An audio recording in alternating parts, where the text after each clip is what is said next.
जब मुझे एक खबर मिली कि मेरे पिताजी का देहांत हो गया और समझो कि मेरे पैरों तले ज़मीन ही खिसक गई। जब मेरे घर वाले वापस चले गए तो मुझे पता लगा कि हमारे घर में एक बहुत बड़ी चोरी हो गई। मेरे पास कुछ नहीं था, मैं कंगाल हो चुका था। अब मजबूरी थी, काम तो करना ही था, बेशक छोटा हो बड़ा हो, वो मैंने कभी नहीं सोचा। कभी कभी तो मैं अपने आप से फाइबर भी काट कर 2, 4, 5 किलो सीमेंट भी लिफाफे में डालकर उनको देना शुरू कर दिया। किसी ने मेरे को फुकरा बोला, किसी ने बोला ये तो नाम डुबा रहा है अपने माँ बाप का, किसी ने मेरे को ये बात भी बोल दी कि ये आगे क्या करेगा, इसका फ्यूचर कुछ भी नहीं है। अपने करियर में आगे बढ़िए अपना ऐप के साथ, जो आपको सिर्फ जॉब सर्च नहीं बट नेटवर्क बनाने में, स्किल्स डेवलप करने में एंड करियर रिलेटेड सारे सवालों के जवाब पाने में भी हेल्प करेगा। डाउनलोड दी अपना ऐप टुडे। बर्गर ले लो, बर्गर ले लो, बर्गर ले लो, टेस्टी, स्वादिष्ट और मजेदार बर्गर ले लो। Aloo tikki burger, Scooby Doo burger, humpty dumpty burger, Baahubali burger, heart attack burger. आप ये सोच रहे होंगे कि लड़का आवाजें तो रेडी वालों की तरह लगा रहा है, लेकिन इसके बर्गर के नेम इतने क्लासिक कैसे? चौंकाने वाली बात यह है कि ये सच है। मैं होशियारपुर के फगवाड़ा चौक में शाम को 6 बजे से 10 बजे के बीचों बीच ये बर्गर सारे बेचता था। नमस्कार, मैं शरणदीप सिंह होशियारपुर से, आपका बर्गर चाचू। आपके सामने एक शरणदीप से बर्गर चाचू कैसे बना, उसकी एक छोटी सी कहानी आप सबके सामने लेके आया हूँ। हर एक स्टूडेंट की ख्वाहिश होती है होटल मैनेजमेंट करने के बाद बढ़िया से होटल में काम करना। मैंने होटल मैनेजमेंट किया और आईटीसी जैसे, ताज जैसे बड़े बड़े नामी होटलों में काम किया। काम करते करते मेरी एक ख्वाहिश थी कि मैं एक होटल में जाऊं जहां पर मेरे को एक अच्छे रुतबा और अच्छी सैलरी मिले, और मैं वो ख्वाहिश अपनी पा चुका था। मेरी ख्वाहिश थी हैदराबाद के गोलकुंडा रिजॉर्ट्स में जाके काम करने की।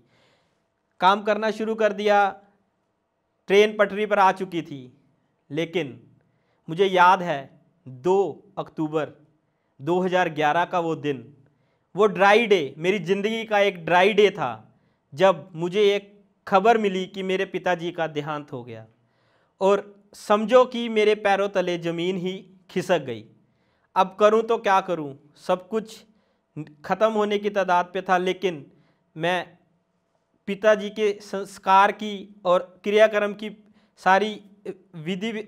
सारी चीज़ों को निभाने के लिए हजूर साहिब चला गया जहां उनका संस्कार हुआ था। वहाँ से आने के बाद अपना काम करना दोबारा शुरू कर दिया, और काम करते करते कुछ समय बाद जब मेरे घर वाले वापस चले गए तो मुझे पता लगा कि हमारे घर में एक बहुत बड़ी चोरी हो गई। और चोरी में हमारे घर से चोर सब कुछ ले गए, कुछ भी नहीं छोड़ा उन्होंने। जो गहना था, जो कैश था और जो भी सामान था वो सब कुछ ले गए थे। मेरी माताजी ने मुझे फ़ोन करके सिर्फ एक ही बात बोली कि मुझे तुम्हारा पैसा नहीं चाहिए, मुझे तुम चाहिए हो, और तुम्हारे एक बड़ी बहन है घर में, तुम आ जाओ हमारे लिए।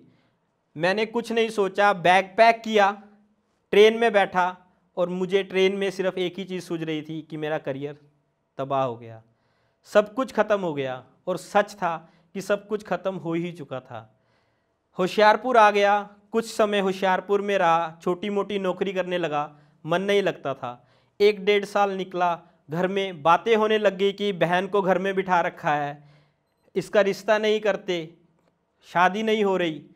ये सब मेरे से सुना नहीं गया, सह नहीं पाया। मैंने जैसे तैसे करके अपनी बहन के लिए एक अच्छा रिश्ता ढूंढा, और मैं आपको बताना चाहता हूँ 26 जनवरी 2015 को मैंने अपनी बहन की शादी कर दी। और सब बहन की शादी करके खुश होते हैं, लेकिन मैं दुखी था। क्यों दुखी था? क्योंकि मेरे पास से सब कुछ ख़त्म था, मेरे पास कुछ नहीं था, मैं कंगाल हो चुका था। मैंने अपनी बहन की शादी में सब कुछ अपना जो कमाया हुआ था सब कुछ लगा दिया कि मेरी बहन ये ना बोले कि पिताजी के देहांत के बाद मेरे लिए मेरे भाई ने कुछ नहीं किया। मैंने जो कमाया, जो कुछ इकट्ठा किया, सब लगाने के बाद अब करूं तो क्या करूं, अभी इधर घूमा कभी उधर घूमा, बस टहलता रहा। एक समय ऐसा आया कि मैं मजबूर हो गया था अपने घर का सामान बेचने पर। मेरे पास एक गाड़ी थी, मैंने उसको बेच दिया। एक मोटरसाइकिल थी, मैंने उसको बेच दिया। मेरे को याद है मेरे पास हमारे घर पर एक टॉयलेट सीट पड़ी थी जो अनयूज थी, मैंने उसको भी 730 रुपये में बाज़ार में जाकर बेच दिया। मतलब छोटी छोटी चीज़ें, ऐसी नौबत आ चुकी थी कि छोटी छोटी स्क्रैप की चीज़ें उठा उठा के मैं बेचने लग गया और मैं रोता रहता था कि ये मेरे साथ क्या हो रहा है। और एक जगह से मुझे पता लगा कि एक अच्छी नौकरी मुझे मिलने वाली है और मैं वहाँ गया और वहाँ जाकर मैंने उस नौकरी के लिए इंटरव्यू दिया और मेरा सिलेक्शन हो गया सिर्फ 10,000 रुपये में। अब मजबूरी थी, काम तो करना ही था, बेशक छोटा हो बड़ा हो वो मैंने कभी नहीं सोचा।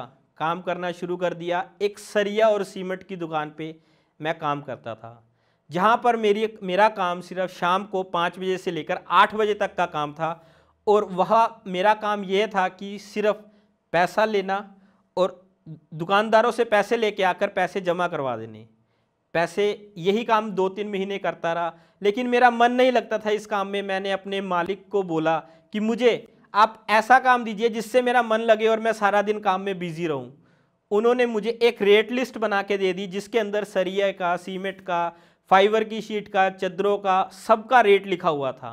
अब दिन में जब मैं खाली होता था, मेरे पास लोग आते थे, कस्टमर आते थे, मैं उनको हर एक चीज़ का रेट बताता था और वो हमारे से सामान लेके जाते थे। कभी कभी तो मैं अपने आप से फाइबर भी काट कर 2, 4, 5 किलो सीमेंट भी लिफाफे में डालकर उनको देना शुरू कर दिया। मैंने काम को छोटा बड़ा नहीं समझा, लेकिन मेरे मन की तसल्ली इस काम में नहीं थी। एक दिन मैं बहुत परेशान था, मैंने अपने ओनर से बोला। उन्होंने मेरे से पूछा कि क्या हुआ, तू बड़ा परेशान है, क्या बात है, हमें बता। मैंने उनको बताया कि मैं इस चीज़ के लिए नहीं बना, मैंने होटल मैनेजमेंट कर रखी है, मैं चाहता हूँ कि मैं अपना काम करूँ। तो उन्होंने मेरे से पूछा तू क्या करना चाहता है। मैंने उनको बताया कि मैं कुछ अपना काम करना चाहता हूँ रिलेटेड होटल मैनेजमेंट। वो कहते बता क्या करेगा। मैंने उनको बोला कि होशियारपुर में मैं बहुत घूमता हूँ और मैं देखता हूँ कि शाम को बर्गर बहुत बिकते हैं, मैं भी बर्गर बेचना चाहता हूँ। जब मैंने उनको बोला कि मैं बर्गर बेचना चाहता हूँ तो उनका रिप्लाई था, अरे सब बेचते हैं, तू क्या बेच के करेगा। लेकिन मैंने उस चीज़ को नेगेटिव ना लेते हुए उनको एक पॉजिटिव रिप्लाई दिया कि मैं एक ऐसे बर्गर बेचूंगा जिसको खाने के लिए लोग मेरे पास दूर दूर से आएंगे। और ये सच था, मेरे बर्गर में कोई तेल नहीं था, सब फ्रेश बनते थे और मेरे बर्गर को खाने के लिए बहुत लोग आना शुरू कर दिया। कैसे, मैंने एक ठेला लगाने का सोचा, एक रेडी लगाने का सोचा और मेरे को मात्र 70,000 रुपये की ज़रूरत थी, बट मेरे पास इतने पैसे नहीं थे। जो थोड़े बहुत कमाए थे उसमें से 30-35 हज़ार रुपये थे और 35,000 की कमी थी। मैंने अपने मालिक को दोबारा बोला कि मुझे पैसा चाहिए। सबके पास जा रहा था, कोई दे नहीं रहा था। मालिक ने मेरी बात को समझा और मेरी ईमानदारी को समझते हुए मुझे पैसे दे दिए और मेरे से एक वादा मांगा, जो मैंने उनका वादा निभाया कि उनको 2 महीने में पैसे वापस दूंगा। और ये सच है कि 17 जुलाई 2016 को मैंने एक ठेला होशियारपुर के फगवाड़ा चौक के बीचों बीच खोला और सबको इनवाइट किया जिनके पास मैं पैसे लेने जाता था कि आप मेरी दुकान पे आना और मेरी बर्गर खाना, एक मेरे ठेले पे आना और आप बर्गर खाना। आपको पता है कि ताने मारना तो एक सबका रीति रिवाज बन चुका है। मैं तो यही बोलूँगा कि किसी को कोई देख के खुश नहीं होता। किसी ने मेरे को फुकरा बोला, किसी ने बोला ये तो नाम डुबा रहा है अपने माँ बाप का, किसी ने मेरे को ये बात भी बोल दी कि ये आगे क्या करेगा, इसका फ्यूचर कुछ भी नहीं है। सब आए, सब ने बर्गर खाया और सब ने बहुत प्रशंसा की। मेरे पास पहले दिन एक भी बर्गर नहीं था, दूसरे दिन एक भी बर्गर नहीं बचा। जितने बर्गर लाया था सब लग गए। धीरे धीरे मेरा काम बढ़ता रहा, लोगों के बीच में मैं फेमस होने लग गया। लोग बोलने लगे कि फगवाड़ा चौक में एक सरदार जी बर्गर लगाते हैं, उनके बर्गर खा के आने हैं। ये सब चलता रहा। मैं 4 बर्गर से शुरू किया था, एक सैंडविच था, एक सैलेड था मेरे पास। अब 3-4 महीने हो गए, 4 से 10 बर्गर हो गए, 2 सैंडविच हो गए, 2-3 सैलेड हो गए। मैं बढ़ाता रहा और कस्टमर का मेरे पास आना लगा रहा। एक टाइम ऐसा आया कि कस्टमर मेरे को बैठने की डिमांड करने लग गए, लेकिन मेरे पास सीटिंग अरेंजमेंट नहीं था। ऐसे ही 2 रेगुलर गेस्ट जो मेरे पास हर रोज़ बर्गर खाने आते थे, हर रोज़ सैंडविच खाने आते थे, वो मेरे पास आए और उन्होंने मुझे पूछा कि भैया आप सीटिंग अरेंजमेंट करो। मैंने उनको मना कर दिया। वो बर्गर लेकर मेरे पीछे बैठ गए और पीछे बैठ के बर्गर खाने लग गए।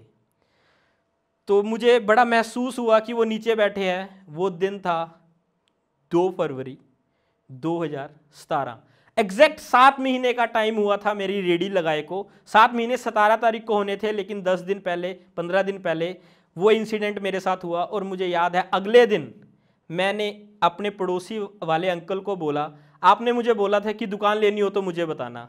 मैं वैसे ही गया, मेरे पास उस टाइम 2000 रुपये थे, 100 के 16 नोट और 400 रुपये के 10-10 के 40 सिक्के। मैं वो लेके उनको साई पकड़ाई कि मेरे को दुकान दे दो। उन्होंने मेरे को दुकान दे दी, जो बाकी पेमेंट थी वो मैंने बाद में दे दी। और मैंने 17 फरवरी को अपनी दुकान एक सिटी सेंटर मार्केट में होशियारपुर में खोल ली। आज दुकान तो खोल ली, लेकिन कमी तो रहनी थी। कमी क्या थी? दुकान के अंदर दरवाज़ा नहीं था। विदाउट दरवाज़ा मैंने दुकान की ओपनिंग कर दी। लेकिन मुझे याद है एग्जैक्ट 23 मार्च को, नियर अबाउट 1 महीना और 10-15 दिनों के बाद, मैंने अपनी कमाई के पैसों से दरवाज़ा भी लगा दिया। अब मेरे पास 15-20 प्रोडक्ट थे, डिमांड ज़्यादा बढ़ने लग गई, कुछ नए नए प्रोडक्ट लॉन्च कर दिए। आज मेरे पास नियर अबाउट मेरे मेन्यू में 70 से 80 प्रोडक्ट्स हैं, जिसमें से 23 से 24 बर्गर ही हैं और सारे ऑयल फ्री हैं। मैं आपको बताना चाहता हूं कि कहाँ मैं 2-2 हज़ार रुपये मांगने लोगों के पास जाता था और आज मैं लाखों में कमा रहा हूं। कहाँ मैंने एक गाड़ी बेची थी, आज 2 गाड़ी आ गई है। और जो लोग मुझे बुरा भला कहते थे, आज वो मेरे पास सब आते हैं और बर्गर खाते हैं और मेरे साथ सेल्फी की डिमांड करते हैं। मैं आप सबको एक ही बात कहना चाहता हूँ, कोई भी काम छोटा या बड़ा नहीं होता। मेहनत करनी चाहिए।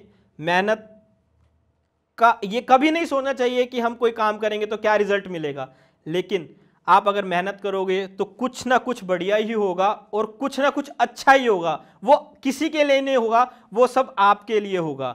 और लास्ट में मैं एक छोटी सी बात और आपको कहना चाहूँगा कि मैं जब कॉलेज में पढ़ता था, एक हमारा कवि दिवस हुआ तो उसमें हमने एक कविता गाई, एक हरिवंश राय बच्चन जी के बोल गाए, जो मुझे आज भी याद है। और मैं उन बोलों के ऊपर खरा उतरा और मैं उन बोलों को अपने दिमाग में हमेशा रखता हूँ। कुछ किए बिना ही नौका पार नहीं होती, कोशिश करने वालों की कभी हार नहीं होती। अभी आपने कहानी सुनी शरणदीप सिंह जी की, जिन्होंने अपनी बड़ी से बड़ी कठिनाइयों का सामना किया और अपने सपनों को अपनी सच्चाई में बदल दिया। इस दृढ़ता के साथ आप भी अपने करियर में आगे बढ़ सकते हैं अपना ऐप के जरिए। 85 लाख से ज्यादा लोगों ने इस ऐप को फ्री में यूज करके अपने करियर को बनाया है, तो आप भी इसका फायदा क्यों ना उठाएं। अपना ऐप पर आप डायरेक्टली अप्लाई कर सकते हैं लाखों जॉब्स के लिए, बिना कोई फीस या बिना कोई पेमेंट करे। डायरेक्टली कंपनी से बात करी और अपने इंटरव्यू को शेड्यूल कर लिया। इस ऐप पर आप ग्रुप्स और कनेक्शंस के जरिए अपने नेटवर्क को भी बढ़ा सकते हैं, अपने काम के बारे में अपडेट्स शेयर कर सकते हैं और अपने ही फील्ड में काम करने वाले लाखों प्रोफेशनल्स की मदद भी मांग सकते हैं। और तो और अपने वर्क एंड करियर रिलेटेड सारे सवालों और डाउट्स का जवाब आपको अपना ऐप पर मिल जाएगा, वो भी आपके ही फील्ड में काम करने वाले सीनियर प्रोफेशनल्स से। तो अब देर किस बात की, नीचे डिस्क्रिप्शन में दिए गए लिंक से आज ही डाउनलोड करें अपना ऐप और अपने करियर में सक्सेस के लिए तैयार हो जाए। एक चीज जरूर याद रखना, अभी ये ऐप भारत के 14 शहरों में उपलब्ध है। अहमदाबाद, बेंगलुरु, चंडीगढ़, दिल्ली NCR, हैदराबाद, जयपुर, कानपुर, कोलकाता, लुधियाना, लखनऊ, मुंबई, पुणे, रांची और सूरत। जल्दी बाकी के शहरों में भी ये ऐप आपको मिल जाएगा।